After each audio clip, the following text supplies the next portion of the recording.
Anda kembali di Kabar Petang, kita lanjutkan dialog. Saya ingin ke Pak Kasat. Pak Kasat, sejauh ini tadi Pak Kasat katakan bahwa ada beberapa orang yang sedang didalami yang sempat berhubungan terakhir dengan korban. Artinya ada motif ataupun hubungan apa? Oh ya, jadi kaitan dengan keterangan saksi yang sudah kami dapatkan, kami mencoba untuk menyimpulkan bahwa apakah memang ada beberapa orang yang berhubungan dengan korban dalam kurun waktu beberapa hari terakhir. Dan tentunya di sini kami mencoba untuk mendalami satu persatu, baik itu kaitan dengan masalah hubungan bisnis, kaitan dengan masalah hubungan pribadi, ataupun hubungan keluarga. Ya, tentunya di sini kami mencoba untuk menelisik lebih dalam apakah memang itu bisa dijadikan sebagai motif sehingga akhirnya terjadi kejadian penembakan tersebut. Baik, apakah ada permasalahan mungkin harmonis baik itu di tingkat keluarga maupun bisnis? Ada keterangan-keterangan seperti itu Pak Kasat yang keluar Pak dari para saksi? Ya, untuk sementara ini kami masih melakukan pendalaman sehingga kami harus fokuskan dulu apakah memang permasalahan itu menjadi trigger dari kejadian penembakan ini. Tapi memang ada masalah Pak Kasat yang dihadapi oleh korban semasa hidup? Nah, itu masih kami lakukan pendalaman. Saat ini saksi masih diperiksa secara intensif di komando. Iya, sejauh ini apakah sudah ditemukan titik terang paling tidak dengan mengetahui jam-jam ketika itu korban keluar pergi makan ataupun datang ke kantor sehingga ada yang memang benar-benar memata-matai ataupun mengetahui aktivitas korban? Nah, jadi kami mencoba untuk melakukan olah TKP sudah 2 kali. Jadi kami sudah mencoba untuk meminta keterangan para saksi yang ada di TKP dan di situ ada saksi yang menyampaikan bahwa memang pelaku sempat menunggu cukup lama sebelum korban keluar dari kantornya sehingga melakukan aksinya. Dan kemudian di situ kami tentunya mencoba untuk menganalisa beberapa CCTV yang harapannya itu bisa membuktikan apakah memang pelaku tersebut memang berada di situ sebelumnya. Dan juga termasuk kaitan dengan masalah identitas dan ciri-ciri dari pelaku yang akhirnya kami timbulkan adanya aset wajah yang tentunya itu hasil dari analisa CCTV maupun juga keterangan dari saksi di TKP. Oke, Pak Kasat, sehari-hari memang korban datang ke lokasi atau tidak setiap hari? Berdasarkan keterangan dari para saksi, memang untuk korban cukup intens akhir-akhir ini berada di kantornya dalam melakukan aktivitas pekerjaannya. Baik, kami mendengar juga kepolisian membuka nomor hotline seperti itu. Apakah sudah ada yang menelpon, yang memberitahu? Untuk saat ini kami belum menerima informasi dari hotline yang sudah kami sebarkan. Yang tentunya kami berharap masyarakat itu bisa bekerja sama dan kemudian membantu kami dalam menemukan atau juga mengetahui identitas dari pelaku.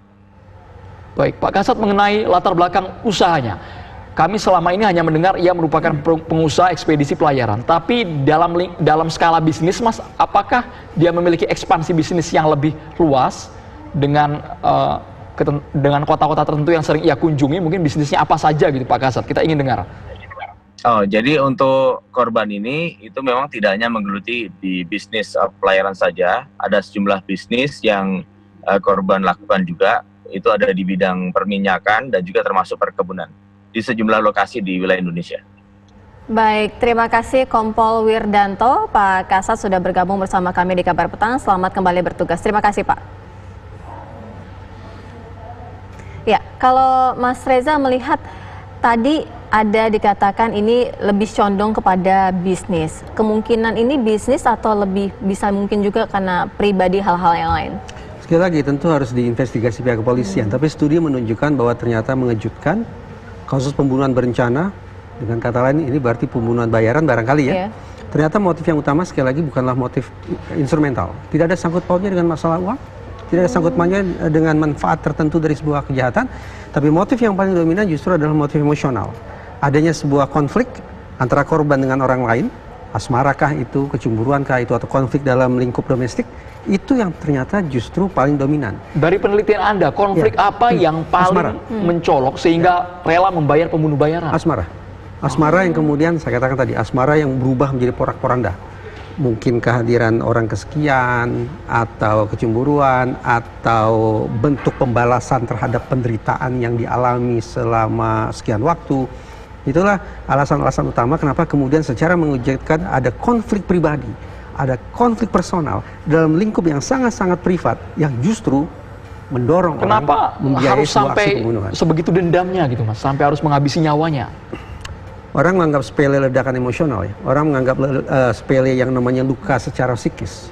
Tapi kalau riset menunjukkan bahwa luka batiniah boleh jadi jauh lebih parah daripada luka fisik. Kakek nenek kita mengatakan hari ini kita terluka, besok pagi luka kita sudah rapat kembali. Tapi kakek nenek kita mengatakan kalau hati sudah terluka entah kapan sembuhnya.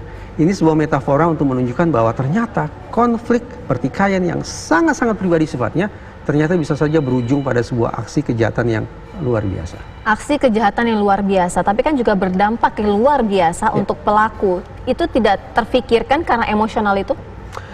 Kenapa kemudian seseorang memutuskan menyewa eksekutor di lapangan? Sekali lagi kalau kita pakai asumsi pembunuhan bayaran ya, atau kita belum tahu pasti ini sesungguhnya mana. Adalah satu, karena orang ini sesungguhnya tidak punya kesiapan secara emosional untuk menghabisi korbannya secara langsung. Yang kedua, dia tidak memiliki sumber daya, tidak memiliki akses untuk mendapatkan peralatankah itu, modalkah itu untuk menghabisi korban. Dia tidak punya pistol, tidak punya senjata tajam dan seterusnya. Dan yang ketiga adalah karena ketidaksiapan dia untuk berhadapan dengan proses hukum. Dia berpikiran, si otak ini berpikiran, mastermind ini berpikiran bahwa dengan menyewa pembunuh bayaran, maka mata rantai kejahatan itu akan semakin panjang. Kalau semakin panjang, dia berkeyakinan bahwa kemudian proses investigasi kepolisian juga akan terhambat di situ. Itulah 3 alasan kenapa kemudian seseorang memutuskan untuk melakukan penghabisan atau mencabut nyawa korban, tapi dengan menggunakan tangan orang lain. Baik, terima kasih kriminal forensik Mas Terima Reza kasih. Indragiri sudah hadir di Mas Kabar Reza. Petang. Terima kasih.